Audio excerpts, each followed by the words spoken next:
వినాయక నవరాత్రి ఉత్సవాలు వచ్చేదాలు హైదరాబాద్ మొత్తం నగరం అంతా కూడా ముస్తాబు కావడం జరిగింది.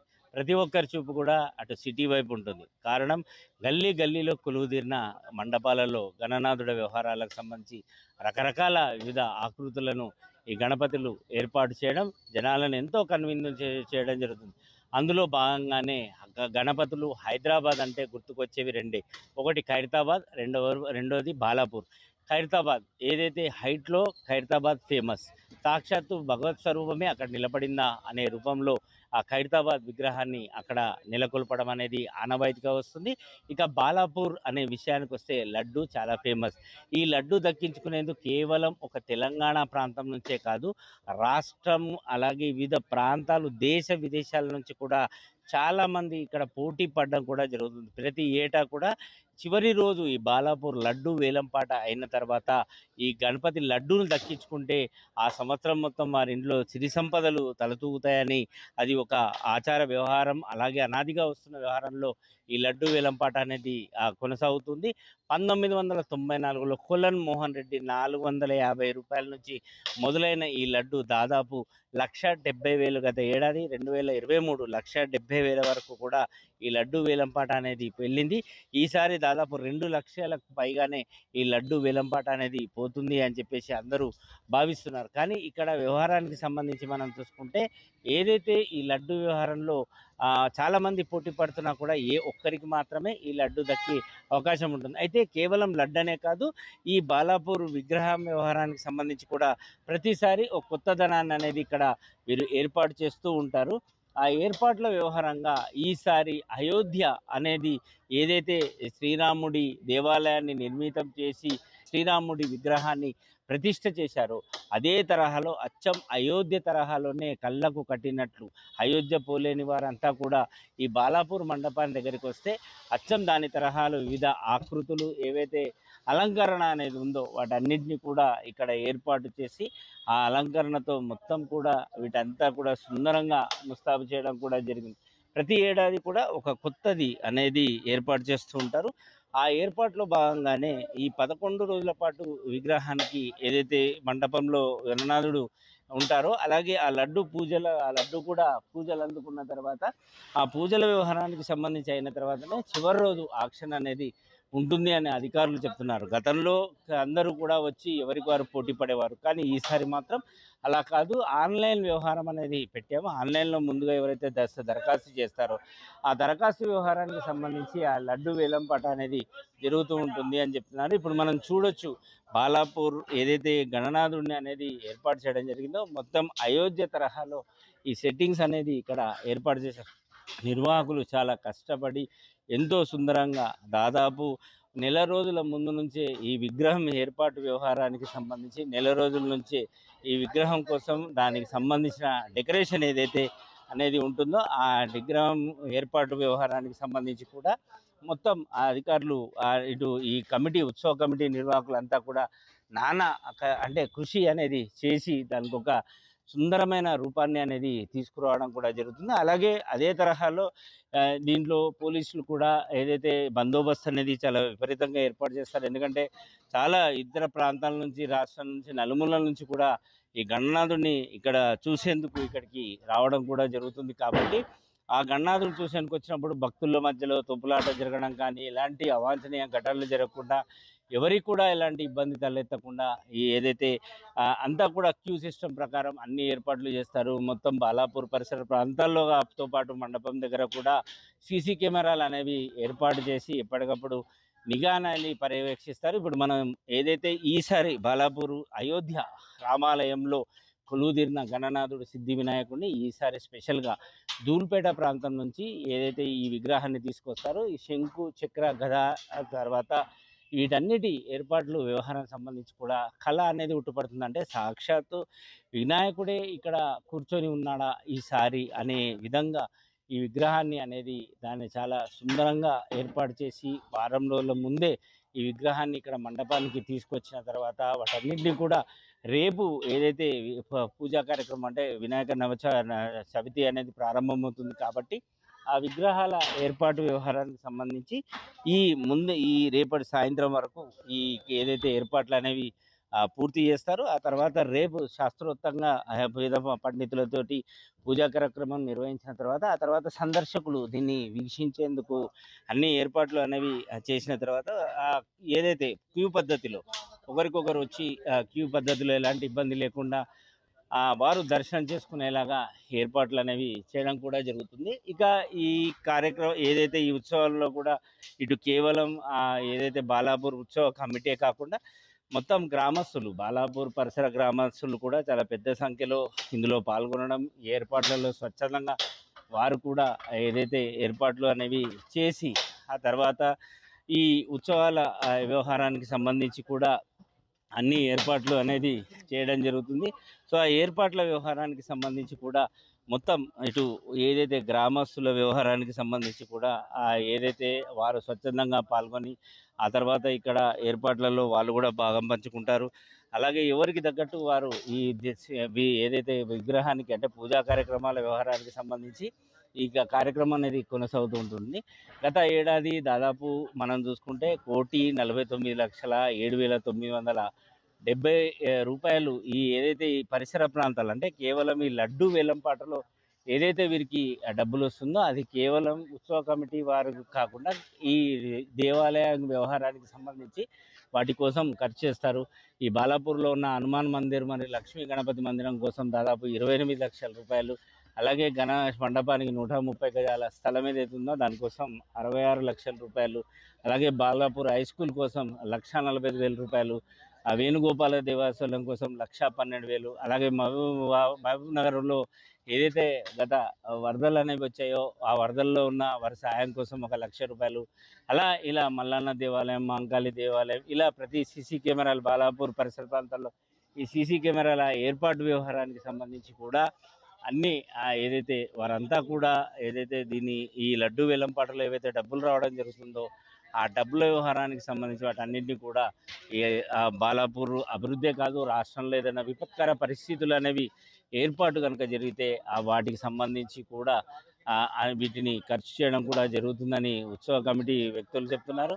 మొత్తం అచ్చం అయోధ్య రామాలయం ఏ విధంగా అయితే నిర్మాణం జరిగిందో ఎంతోమంది కళాకారులు వాటన్నిటిని కలిసి రామాలయాన్ని ఏ విధంగా అయితే నిర్మాణం చేశారో అటు ఏవైతే అన్ని రకాలుగా దీన్ని కూడా అచ్చం దాని తరహాలోనే అంటే మనం అయోధ్యకు వచ్చామా, బాలాపూర్ దేవాలయానికి వచ్చామా అనేది ఇక్కడికి వచ్చారు. సో ఆలయ కమిటీ సభ్యులు కూడా మనతో పాటు ఉన్నారు. ఆయనని కూడా తెలుసుకున్నాం. సార్, ప్రతిసారి కూడా బాలాపూర్ వాస్తవానికి వినాయక చవితి నవరాత్రులు వచ్చినాయంటే అందరికీ హైదరాబాద్లో గుర్తొచ్చేవి రెండే, ఒకటి ఖైరతాబాద్ విగ్రహం, ఆ తర్వాత బాలాపూర్ అంటే లడ్డు ఫేమస్. సో ఈ ఏడాది ఏంటి స్పెషల్? ఈ ఏడాది మన వినాయకుని మండపం ప్రత్యేకంగా మన ఉత్తరప్రదేశ్లో ఉన్న అయోధ్య రామ మందిరం ఎలా ఉందో ఆ విధంగా నమ్మకంతో మండపం ఏర్పాటు చేయడం జరుగుతుంది. ఎందుకంటే అయోధ్య మందిరం అయి కూడా ఒక సంవత్సరం అయింది కాబట్టి కొంతమంది అక్కడ వెళ్ళలేకపోయారు. అలాంటి వెళ్ళలేకపోయిన కోసం కూడా ఈ యొక్క మందిరం ఏర్పాటు చేయడం జరిగింది. చూసిన తర్వాత ఇక్కడ ఎలా ఉందో ఒకసారి వాళ్ళు చూసిన తర్వాత కూడా వాళ్ళకు అనిపిస్తే అక్కడ వెళ్తారు. కొంతమంది చాలా ఇబ్బంది ఉంటే వెళ్ళలేకపోతారు అలాంటి ప్రదేశానికి. అందుకే మాకు కూడా ఉత్సవం తరపున ప్రతి సంవత్సరం కూర్చొని మేము నిర్ణయిస్తాం, ఈసారి మండపం ఏ విధంగా వేద్దాము, ఏ విధంగా చూద్దామంటే అప్పుడు అందరం కూర్చున్న తర్వాత మాట్లాడతాం. ఈ సంవత్సరం అందరం కూర్చొని అంటే అయోధ్య రామ మందిరం కొత్త నిర్మించడం కాబట్టి ఈ సంవత్సరం అలాంటి నమూనా మండపం వేస్తే మనకు కూడా బాగుంటుంది, వచ్చే వాళ్ళకు కూడా చూడడానికి చాలా ఆనందిస్తారని చెప్పి ఈ నిర్ణయం తీసుకున్నాం. వాస్తవానికి ప్రతి ఏడాది కూడా మీరు ఒక కొత్తదనాన్ని ఉట్టిపడేలాగా చేస్తుంటారు. గత ఏడాది, ఈ ఏడాది అయోధ్య రామాలయం. సో అయోధ్య రామాలయం ఏదైతే నిర్మాణం కళాకారులు ఇక్కడ చేస్తుండో ఇదంతా డెకరేషన్కి సంబంధించి వీళ్ళ కళాకారులను ఎక్కడి నుంచి తీసుకొస్తారు, ఎప్పటి నుంచి నిర్ణయాలు తీసుకుంటారు? ఒక వన్ మంత్ నుంచి ఫస్ట్ మేము కూర్చున్న తర్వాత అందరం కూర్చొని ఏం చేద్దాం అనేది, ఇప్పుడు వినాయకుని పండగ వస్తుంది కాబట్టి ఎలాంటి ఏర్పాట్లు చేద్దాము, మండపం అయినా సరే వినాయకుడిని ఆర్డర్ చేయాలంటే కూర్చున్న తర్వాత ఒక నిర్ణయం తీసుకున్న తర్వాత దాన్ని అమలు చేయడానికే ప్రయత్నం చేస్తాం. ఎలాంటి ఇబ్బంది లేకుండా ఎవరైనా సరే వినాయకుని దగ్గరకు వచ్చి దర్శనం చేసుకోవాలి, వాళ్ళకి ఇబ్బంది కలగకుండా కూడా ఈ సంవత్సరం అక్కడ కొంత ఫ్యామిలీతో మాట్లాడడం జరిగింది. వాళ్ళకు కొద్ది స్థలం ఉన్నది, పొలం ఉన్నది అక్కడ మన పార్కింగ్ స్థలం కోసం. ఎందుకంటే చాలా జనాలు వస్తారు, బండ్లు వస్తున్నాయి, కార్లు వస్తున్నాయి, వాళ్ళ కోసం ప్రత్యేకంగా ఒక 70 నుంచి 100 లైట్లు ఏర్పడడం జరుగుతుంది. పెద్ద హైమాస్ట్ లైట్ లాగా వేసి వాళ్ళకు చీకట్లకు ఇబ్బంది లేకుండా వచ్చి అక్కడ బండి పెట్టిన తర్వాత మా బండి ఉంటుందో లేదో అని వాళ్ళకి భయం లేకుండా దర్శనం చేసుకొని స్వామివారికి మళ్ళీ ఖుషిగా వాళ్ళ ఇంటికి పోవాలని మేము ప్రయత్నం చేస్తాం. లడ్డు వ్యవహారానికి సంబంధించి చూస్తే ప్రతిసారి కూడా ఆక్షన్ నడుస్తుంది. కేవలం బాలాపూర్ వాళ్ళే కాకుండా ఇతర ప్రాంతాల నుంచి కూడా వస్తుంటారు కదా. ఈసారి లడ్డు వేలంపాటకి ముందుగానే ఏదైనా ఆన్లైన్, లాస్ట్ టైం గత ఏడాది ఆన్లైన్ అప్లికేషన్స్ అన్నారు. ఈసారి అలా ఏమన్నా ఉంటుందా? అంటే ఎవరైనా వచ్చి పేర్లు నమోదు చేసుకొని ఆక్షన్లో పాల్గొనవచ్చు.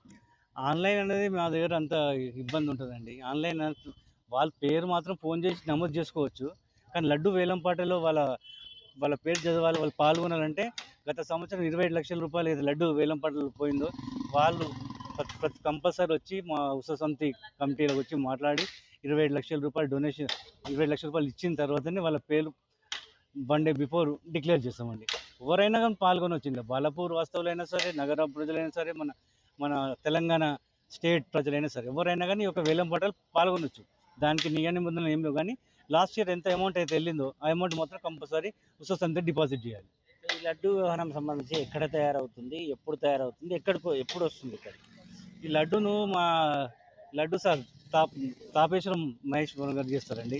ఆయన ఇంచుమించు ఒక 10 సంవత్సరాల నుంచి ఆయన్ని ఎన్ని లడ్డూలు ఇవ్వాలన్నా కానీ మీకు ఆయన ముందే చెప్తారు. మాకు లడ్డూల గురించి మీరు ఆలోచించకండి, ఎన్ని లడ్డూలు కావాలో మీకు చెప్పండి, చెప్తే ఆయన్ని పంపిస్తాడు.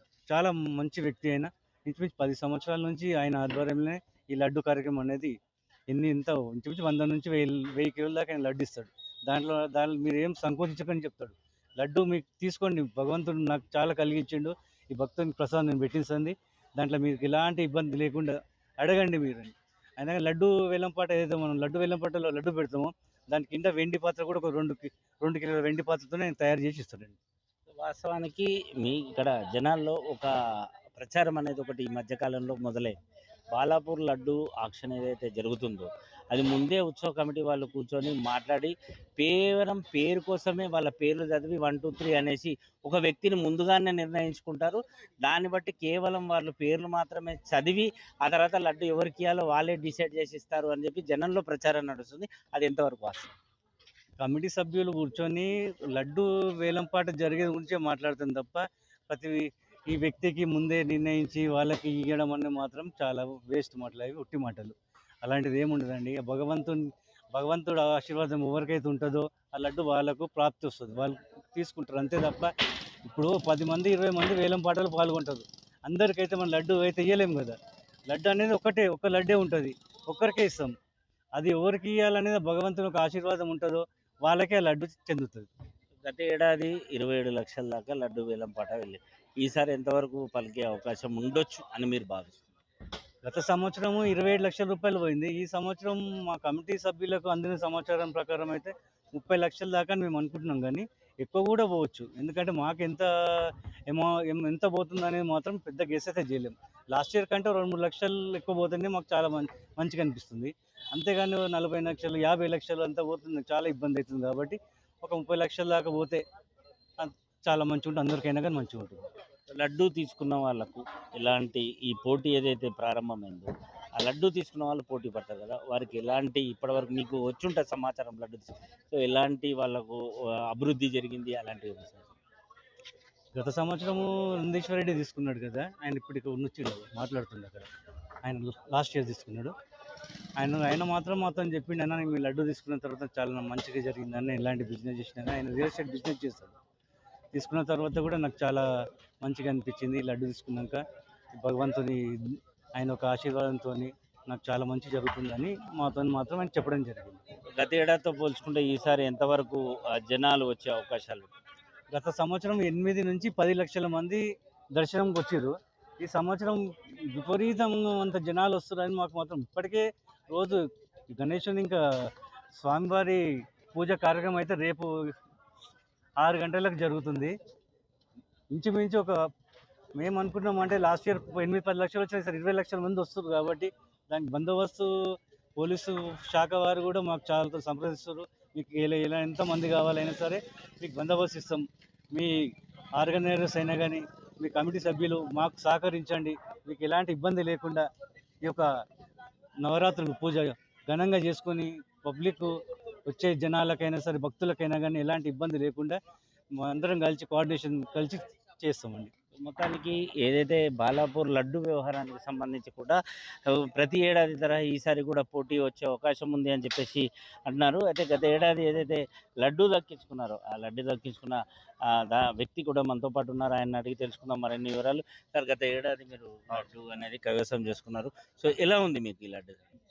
లడ్డూ తీసుకున్నందుకు చాలా సంతోషంగా ఉంది. గత సంవత్సరం 2023లో 20 లక్షలు దక్కించుకోవడం నేనే, దాసరి దయానంద్ రెడ్డి, తుర్కయంజాల్ మున్సిపాలిటీ, ఒక చిన్న విలేజ్ అయినటువంటి పాటిగూడ గ్రామంలో మేము తీసుకెళ్ళి ఎంతో మహా సంబరాలు చేసుకున్నాము. ఈ లడ్డూ తీసుకున్న తర్వాత మనసు ప్రశాంతత, వ్యాపారం పరంగానే కానీ కొన్ని తెలిసి కూడా చెప్పలేం కాబట్టి మొత్తానికి ఇక్కడ ఈ బాలాపూర్ లడ్డు మహాత్యం. ఈ మహాత్యాన్ని మనం గుర్తించినాం కాబట్టి ఇంతమంది భక్తులు ఇక్కడికి వచ్చి ఈ వేలంపాటలో పాల్గొంటారు. అలాంటిది గత సంవత్సరాన్ని మాకు దక్కడం చాలా అభినందనీయం. నేను ఎంతో గర్వంగా ఫీల్ అవుతున్నాను. ఎందుకంటే లడ్డు మహాత్యం ఎంతోమంది పార్టిసిపేట్స్ ప్రపంచ దేశాల్లో ఎన్నో వినాయకులు పెడతారు. ఈ బాలాపూర్ లడ్డుకి ఎంత ప్రాముఖ్యత ఉందంటే ఆ ఒక మహిమ ఉంది కాబట్టి మాకు ఎంతో తెలుసుకొని ఇక్కడికి వచ్చి పార్టిసిపేట్ చేసి మేము ఎంతో భక్తులము ఇక్కడికి వచ్చి ఈ లడ్డు వేలంపాటలో పాల్గొనడం జరుగుతుంది. ఈ లడ్డు తీసుకున్న ప్రతి ఒక్కరికి నా అనుభవంతో చెప్తున్నాను. ఆ అనుభవం కొన్ని చెప్పేటివి ఉంటాయి, కొన్ని చెప్పని ఉంటాయి, మంచి జరిగినవి ఉంటాయి, అన్ని రకాలుగా ఉంటాయి. సో హెల్త్ పరంగా కానీ వ్యాపార పరంగానే కానీ అన్ని రకాలుగా నాకు చాలా మంచి జరిగింది. ఈ ఏడాది కూడా పోటీ పడే అవకాశం ఏమన్నా ఉందా? ఉన్నాను, 100% బరిలో ఉంటున్నాను. లడ్డు రావాలని కూడా వినాయకుడు మరొకసారి ఇప్పుడు ఇక్కడ కూడా చూస్తున్నాం, బాలరాముని ఆజ్ఞ కూడా ఉంటే నాకు దక్కుతుందని చూస్తున్నాం. సో మొత్తానికి ఈసారి కూడా తాను బరిలో ఉంటాను, ఖచ్చితంగా లడ్డు దక్కించుకునే ప్రయత్నం చేస్తాను అని కూడా చెప్తున్నారు ఉత్సవ కమిటీ.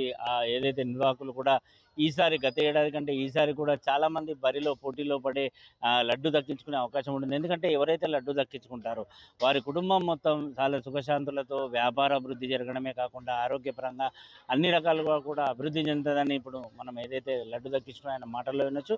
సో మొత్తానికి అయోధ్య మందిరంలో ఈసారి బాలరాముడి ఏర్పాటు ఏదైతే జరిగిందో, సో మొత్తానికి రేపు ఏదైతే ఈ కమిటీ పూజా కార్యక్రమాలు పూర్తయిన తర్వాత ఈ ఏదైతే ప్రజలకు అంటే భక్తులు ఎవరైతే వస్తారో వారి సందర్శనార్థం వీటన్నిటిని కూడా ఉంచుతామని చెప్పేసి చెప్తున్నారు. సో మొత్తానికి బాలాపూర్ ఈసారి అయోధ్య బాలరాముడి ఏర్పాట్లు అనేవి చేయడం కూడా జరిగింది.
Hyderabad municipal corporation deputy mayor Srilatha Shobhan Reddy గారు మనతో ఉన్నారు.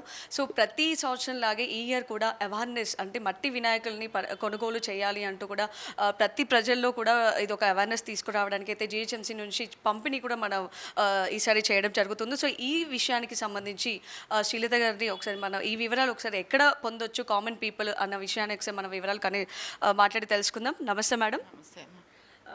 ఎలా ఉంది అంటే ఈసారి వర్షాలు వినాయక చవితి కలిసి ఒకేసారి ఒక యుద్ధంలా జరుగుతుంది అని చెప్పుకోవాలి. సో ఈ టైంలో జిహెచ్ఎంసీ ఎలాంటి జాగ్రత్తలు తీసుకుంటున్నారు? మేము ముందుగా అంటే వర్షాలు వచ్చినప్పటికీ రోడ్లు అన్నీ కొంచెం డ్యామేజ్ అయినాయి. పబ్లిక్కి కొంచెం ఇబ్బందిగానే ఉంది. కొన్ని ప్రాంతాలు కొంచెం జలమయం కూడా అయినాయి. వాటన్నిటిని కూడా వర్క్ ఈ 2-3 డేస్ నుంచి కంప్లీట్గా చేస్తూనే ఉన్నారు ఆఫీసర్స్, జోనల్ ఆఫీసర్స్, మా కమిషనర్ గారు, మేయర్ గారు, నేను రోజు కూడా మేము బయట పర్యటిస్తూనే ఉన్నాము. అలాగే గణేష్ల ఉత్సవము ఎప్పుడు టైంకే వస్తుంది, వర్షాలు ఎప్పుడు వస్తాయి అనేది తెలీదు. వర్షం పడినా కూడా ప్రజలందరూ చాలా సంతోషంగా హ్యాపీగానే ఉన్నారు. కొన్ని ప్రాంతాల్లో కొంచెం ఇబ్బంది జరిగినప్పటికీ ముఖ్యమంత్రి, తెలంగాణ రాష్ట్ర ముఖ్యమంత్రి సీఎం రేవంత్ రెడ్డి గారు అన్నీ సందర్శించడం, ఎక్కడ ఇబ్బంది లేకుండా అన్నీ చేయడం కూడా జరిగింది. అదేవిధంగా శనివారం వినాయక చవితి సందర్భంగా మేము జిహెచ్ఎంసీ తరపున, హెచ్ఎండిఏ తరపున మొత్తం 5 లక్షల విగ్రహాలని, మట్టి విగ్రహాలని స్పాన్సర్ చేయడం జరిగింది. అవన్నీ కూడా ప్రజల్లో ప్రతి ఒక్క కార్పొరేటర్కి డివిజన్ వైజ్గా, కాన్స్టిట్యున్సీ వైజ్గా పబ్లిక్కి ఇంటింటికి అందే విధంగా మేము వాటిని అందరికీ వినాయకుడిని ఇవ్వడం కూడా జరుగుతుంది పబ్లిక్లో. ఓకే, నార్మల్గా ప్రతి ఏడాది లాగే ఈ ఏడాది కూడా జిహెచ్ఎంసీ నుంచి ఎన్ని మట్టి వినాయకులు పంపిణీ చేస్తున్నారు? జిహెచ్ఎంసీ నుంచి 3 lakhs వరకు ఉన్నాయి. హెచ్ఎండిఏ నుంచి 2 lakhs, మొత్తం కలిపి మేము 5 lakhs వరకు. ఇంకా బయట ఎన్జిఓస్ ఉంటారు, వాళ్ళు కూడా అందరూ పంచుతున్నారు. దీనివల్ల లాస్ట్ 3 years కంటే, లాస్ట్ 2 years కంటే ఈ ఇయర్ చాలా ఇంపార్టెన్స్ వచ్చింది. అంటే మట్టి విగ్రహాలే పెట్టాలనేసి చాలా ప్రజల్లో అవేర్నెస్ వచ్చింది. ఎందుకంటే మట్టి విగ్రహాలతో మనం చూస్తున్నాం, మనకున్న ఇప్పుడున్న పొల్యూషన్కి, వెదర్కి మీరు చూసారు, మొన్న వర్షాకాలం అయినప్పటికీ ఒక 1 week చాలా వేడిగా ఉండే, అసలు ఆ వేడి భరించలేక అట్లా ఉండే. ఇప్పుడు అలాంటి జరగకుండా పొల్యూషన్ ఇవన్నీ కంట్రోల్ చేయాలని చెప్పి మేము జిహెచ్ఎంసీ తరపున ఎన్జిఓస్ ఎవరైనా రెడీ చేసినా కూడా వాళ్ళకు కూడా మేమే చెప్పడం జరుగుతుంది. అందరిలో అవేర్నెస్ అయితే సాధారణంగా వచ్చింది. నేను బయట కూడా వచ్చే విగ్రహాలు మొన్న 2-3 నేను బయట వెళ్ళేటప్పుడు కనిపించినాయి. వాటికి కూడా ఎక్కువ కలరింగ్ ఎక్కడ కనిపించలే నాకు, కాకపోతే పిఓపితో చేసి ఉంటారు, కానీ కలరింగ్ అయితే ఎక్కడ కనిపించలే. మేము ఇమ్మీడియట్గా చెరువులో నిమజ్జనం చేసినా కూడా మళ్ళీ ఇమ్మీడియట్గా విగ్రహాన్ని తీసేస్తాం కాబట్టి పొల్యూషన్ కంట్రోల్ కూడా చూసుకోవాలని మేము ముందు జాగ్రత్త చర్యలుగా ఒక 5-6 times సీఎం దగ్గర నుంచి, మంత్రుల దగ్గర నుంచి, జిహెచ్ఎంసీ దగ్గర వరకు కూడా మేము ప్రతిరోజు మీటింగ్ పెట్టి ఉత్సవ కమిటీ సభ్యులందరికీ కూడా చెప్పడం జరిగింది. వాళ్ళందరి కోఆపరేషన్ ప్లస్ మా ఆఫీసర్స్ అందరం కూడా కలిసి ఈసారి వినాయక చవితి బ్రహ్మాండంగా జరుపుకుంటామని నేను అనుకుంటున్నాను. జరుపుకోవాలని కూడా ప్రజలందరినీ కోరుకుంటూ తెలంగాణ రాష్ట్ర ప్రజలందరికీ కూడా ముందుగానే వినాయక చవితి శుభాకాంక్షలు తెలియజేస్తున్నాను. మరి పంపిణీని కామన్ పీపుల్, ఇప్పుడు సామాన్య ప్రజలంతా కూడా ఎక్కడ పొందొచ్చు అంటారు? అంటే ఈ మట్టి వినాయకుల్ని జిహెచ్ఎంసీ నుంచి పంపిణీ చేస్తున్న టైంలో సో ఇవి ఎలాంటి ప్లేసెస్లో కామన్ పీపుల్స్ తీసుకోవచ్చు? ప్రతి డివిజన్కి ఒక కార్పొరేటర్ దగ్గర ఉన్నాయమ్మా, ప్రతి డివిజన్కి పంపిస్తున్నాం మేము. ఎవ్రీ కార్పొరేటర్ దగ్గర ఉన్నాయి. అది నాకు 3.5 years నుంచే మాకు తెలుసు. వాళ్ళ పబ్లిక్లో మేము అవేర్నెస్ ముందే తీసుకొస్తాం. మన ఆఫీస్ దగ్గర మట్టి విగ్రహాలు పంచుతున్నాం అని చెప్పి ప్రజల్లో అందరికీ తెలుస్తూనే ఉంటుంది. మాకు ఎవరైనా ఫోన్ చేస్తే కూడా ఇమ్మీడియట్గా రమ్మని ప్రతి ఒక్క డివిజన్లో కార్పొరేటర్ పంచుతుంది. ప్రజాసేవ చేసే నాయకులు పంచుతున్నారు, ఎమ్మెల్సీలు, ఎమ్మెల్యేలు, మంత్రులు, లీడర్లు, కార్యకర్తల దగ్గర నుంచి కూడా అందరం అవేర్నెస్ తీసుకొచ్చి ప్రతి ఇంటికి, ఈరోజు మా ఇంట్లో అయితే చాలా వరకు విగ్రహాలు అందరికీ కూడా మేము వెళ్ళే విధంగా, ఎవరికైనా రాకపోతే మేమే కాల్ చేసి, ఇట్లా గ్రూప్స్ ఉంటాయి, ఇప్పుడు మాకు పొలిటికల్గా డివిజన్ వైజ్ గ్రూప్స్ ఉంటాయి, ఆ గ్రూప్స్లలో కూడా మేము మెసేజ్ పెట్టి ప్రతి ఒక్కరికి అందే విధంగా మేము చేస్తున్నాం. పూజలు జరిగే సమయంలో కూడా ఈ వర్షాలు జరగడంతో కూడా కొంచెం క్రౌడ్ సంబంధించి ఆల్మోస్ట్ అయితే తగ్గుతూ వస్తున్నాయి. కొంతమంది కూడా ఈ వర్షాలకు సంబంధించి ఆ జాగ్రత్తలు, ఆ టైంలో పూజల టైంలో కూడా మీరు ఎలాంటి జాగ్రత్తలు వేస్తున్నారు? మేము నిన్న నల్ల చెరువు, కాపరా చెరువు, నేను మేయర్ గారు అన్నీ తిరగడం జరిగింది. అక్కడ అన్ని కలర్స్, బేబీ పాండ్స్ అన్నీ ఏర్పాటు చేయడం జరిగింది. బేబీ పాండ్స్ వల్ల ఏంటంటే ఇప్పుడు ఇంట్లో పెట్టుకున్న చిన్న విగ్రహాలు అంతా ఫ్యామిలీతో కలిసి వెళ్ళి నిమజ్జనం చేసుకునే విధంగా లాస్ట్ టైం మేము అరేంజ్ చేయడం జరిగింది బేబీ పాండ్స్. అదేవిధంగా ఈసారి కూడా ప్రతి సర్కిల్లో, డివిజన్లో ఎక్కడైతే పార్కులు ఉన్నాయో ఆ పార్క్ ప్లేసుల్లో మేము బేబీ పాండ్స్ కానీ ఒక లిమిట్ వరకు పాండ్స్ పెట్టడం జరిగింది. అవి ఇమ్మీడియట్గా క్లీన్ చేస్తాం. పర్యావరణ గురించి మా ఆఫీసర్స్ చాలా టీమ్స్ పెట్టాం, కొత్తగా అందరూ కూడా వర్క్ చేస్తున్నారు. ఇంకా మీకు శానిటేషన్ విషయము, రోజు గుళ్ళు దగ్గర మనం వినాయకుడి దగ్గర అన్నదానం చేస్తుంటాం, ప్రసాదం పంచుతాం కాబట్టి వాళ్ళకి పెద్ద బిన్స్ ఇచ్చాం. అంటే వాళ్ళు మొత్తం ఆ బిన్స్లో వేస్తే మేము ఆటో వెళ్ళి వాళ్ళు కలెక్ట్ చేసుకుంటారు. ఇట్లా బయట పడేయకుండా బిన్స్లో వేయమని మేము ముందే మీటింగ్లో, ప్రతి ఒక్క మీటింగ్లో కూడా చెప్పడం జరిగింది. దాంతో శానిటేషన్కి ఎలాంటి ఇబ్బంది లేదు. కరెంట్కి కూడా సీఎం రేవంత్ రెడ్డి గారు కూడా కరెంటు గురించి చెప్పడం జరిగింది. దానికి కూడా ఎలాంటి ఇబ్బంది లేదు. ప్రజలైతే ఇప్పటివరకు ఇబ్బంది లేదు. పండగ బ్రహ్మాండంగా జరుగుతుంది. మీకు తెలుసు, మీరు కొత్త గవర్నమెంట్ వచ్చిన తర్వాత ఫస్ట్ పండగ బోనాలు. అసలు బోనాల్లో మేము పెట్టిన మీటింగ్లో ఒక 5-6 టైమ్స్ పెట్టాము. ప్రతి ఒక్కరి దగ్గర మార్కెట్ల దగ్గర నుంచి ఓపెన్ చేయడము, అసలు ఎక్కడ కూడా చిన్న ఇబ్బంది జరగలేదు ఈసారి మీకు తెలిసి. ఇంకా ఈ వినాయకులు కూడా అలానే ఉంటుంది. ఇంకా రాబోయే పండగలు కూడా అలానే జరుపుకోవాలని ప్రజలందరూ కూడా చాలా సంతోషంగా ఉన్నారు. పండుగలు కూడా సంతోషంగా చేసుకోవాలి, అందరం సుఖశాంతులతో ఉండాలని నేను కోరుకుంటున్నాను. మరి వర్షాలు పడడం వల్ల లోతస్తు ప్రాంతాలు కూడా చాలా జలమయం అవ్వడం కానీ, అండ్ కొంతమంది చిన్న చిన్న ఫ్యామిలీస్ ఉన్న వాళ్ళు కొన్ని షెడ్లలో కూడా ఆ రూపంలో ఇంకా ఉంటున్న వాళ్ళైతే చాలామంది మనం చూసుకోవచ్చు హైదరాబాద్లో స్పెషల్గా. సో అలాంటి వాళ్ళకి మీరు ఎలాంటి చర్యలు తీసుకుంటున్నారు? ఇప్పటికైతే మనం లాస్ట్ టైం జిహెచ్ఎంసీలో ఒక ఎస్ఎన్డిపి అని ఒక ప్రాజెక్ట్ చేసాము. ప్రతి దగ్గర నాలాలు నేరోగా వెళ్ళిపోయేటట్టు ఒక బాక్స్ డ్రైన్లు కట్టినాం. దానివల్ల అయితే ఇప్పటివరకు ఎక్కడ చిన్న చిన్న ప్రాంతాలు మునగలేదు. కొంచెం ఊర్లలో ఖమ్మం అటు సైడ్ కొంచెం అయినప్పటికీ అక్కడ జాగ్రత్తలు తీసుకుంటున్నాం. ప్రతి ఒక్క మంత్రులు, సీఎం దగ్గర నుంచి మంత్రుల దగ్గర నుంచి ప్రతి ఒక్కరం కూడా ఫీల్డ్ మీద ఉన్నాం. ఎవరికి ఇబ్బంది లేదు. ఇంకేమైనా ముందు వర్ష సూచనలు, పడే సూచనలు ఉన్నా కూడా ముందు జాగ్రత్త చర్యలుగా మేము మొన్న హుస్సేన్ సాగర్ కూడా లిమిట్ దాటిపోతే వాటిని కూడా అప్పు నుంచి వస్తుంటే డౌన్ చెరువులోకి పంపించడం జరిగింది. మన మూసీలోకి అన్నీ కూడా వెళ్ళిపోవడం, ఆ మూసీ చుట్టుపక్కల ఉన్న ప్రాంతాలకు కూడా మేము ముందుగానే అలర్ట్ చేసాము. ఏదైనా ఉంటే మేము కమిటీ హాల్స్లో వాళ్ళకి షెల్టర్ ఇచ్చి వాళ్ళకి ఫుడ్డు, బట్టలు, ఏ విషయమైనా మేము దగ్గరుండి చూసుకుంటాము. ఇంకా రేపెల్లుండి వర్ష సూచన అయితే ఇప్పటివరకైతే ఏమీ లేదు. ఉన్నా కూడా దానికి ముందే మేము మా ఆఫీసర్లు, మా కమిషనర్ గారు, మేయర్ గారు అందరం ప్రిపేర్ అయ్యి ఉన్నాం. ఎక్కడైనా ఎవరికి ఇబ్బంది లేకుండా మేము చూసుకుంటాం. మామూలుగా సినీ ప్రముఖులు కూడా మనకి ఇక్కడ ఈ తెలంగాణకి, ఆంధ్రాకి కూడా చాలామంది వాళ్ళ అంటే సఫర్ అయిన వాళ్ళు, వర్షాలు పడినప్పుడు ఎవరైతే వర్షాలు జలమయమైన ప్రాంతాలలో ఉన్న వాళ్ళకి కూడా వాళ్ళు చాలా స్పాన్సర్సింగ్ అయితే జరుగుతూ ఉంది. సో దీనికి సంబంధించి మీరు ఎలాంటి స్టెప్ తీసుకుంటున్నారు? స్పాన్సర్స్ ఇప్పుడు మీరు చెప్పినట్టు సినిమా వాళ్ళు కానివ్వండి, డబ్బులు ఉన్న వాళ్ళు దయచేసి ఎవరి దగ్గర ఎక్కువ డబ్బులు ఉన్న వాళ్ళు ఎవరైనా సరే హెల్ప్ చేయాలనుకుంటే ప్రజలకి హెల్ప్ చేయడంలో తప్పులేదు. అదేవిధంగా జిహెచ్ఎంసీ తరఫున మేయర్ గారు, నేను, మా కార్పొరేటర్స్ అందరం కూడా ఈ మంత్ శాలరీ మొత్తం కూడా మేము ప్రజలకి ఇవ్వడం జరిగింది. ఎక్కడైతే లోతట్టు ప్రాంతాలు డ్యామేజ్ అయినాయో దాని విషయమై మేమందరం కూడా ఈ మా శాలరీ ప్రకటించడం జరిగింది. చాలా సంతోషం అండి. జిహెచ్ఎంసీ కూడా ముందు ఇలాంటి చర్యలు కూడా ప్రతి ప్రజల్లో కూడా తీసుకురావాలని నిజంగా మేమైతే కోరుకుంటున్నాము. సో చూశారు కదా, శ్రీలత శోభన్ రెడ్డి గారి మాటల్లో విన్నాము. మట్టి వినాయకుల అవేర్నెస్ అయితే ప్రజల్లో అయితే చాలా వెళ్ళిందనే చెప్పుకోవాలి. ఎందుకంటే వాళ్ళు ఆల్రెడీ పంపిణీ కూడా మొదలు పెట్టేశారు. దాదాపు 5 లక్షల మట్టి వినాయకులు పంపిణీ అయితే చేశారని చెప్తున్నారు. సో చూశారు కదా, ఈసారి వినాయక చవితి మరియు వర్షాలు నిజంగా ఒక యుద్ధంలానే జరుగుతుందని చెప్పుకోవాలి. సో దీనికి సంబంధించి జిహెచ్ఎంసీ వాళ్ళు కూడా వాళ్ళకి సంబంధించి తగిన చర్యలు అయితే తీసుకున్నాము అని చెప్తున్నారు. మనం చూస్తున్నాము ఈసారి పూజలు కూడా వర్షాలు నిన్న మొన్నటి వరకు బాగా అతిగా ఉన్నప్పటికీ కూడా కొంచెం ఇవాళ మాత్రం కాస్త మనం సూర్యుని చూసుకోవచ్చు అనేది చెప్పుకోవాలి. సో ఇలా జిహెచ్ఎంసీ వాళ్ళు తీసుకున్న చర్యలకి సంబంధించి అయితే మనం విన్నాం కదా. సో చూస్తున్నట్టు న్యూస్ 360 కెమెరామెన్ జాంగీర్తో భారత.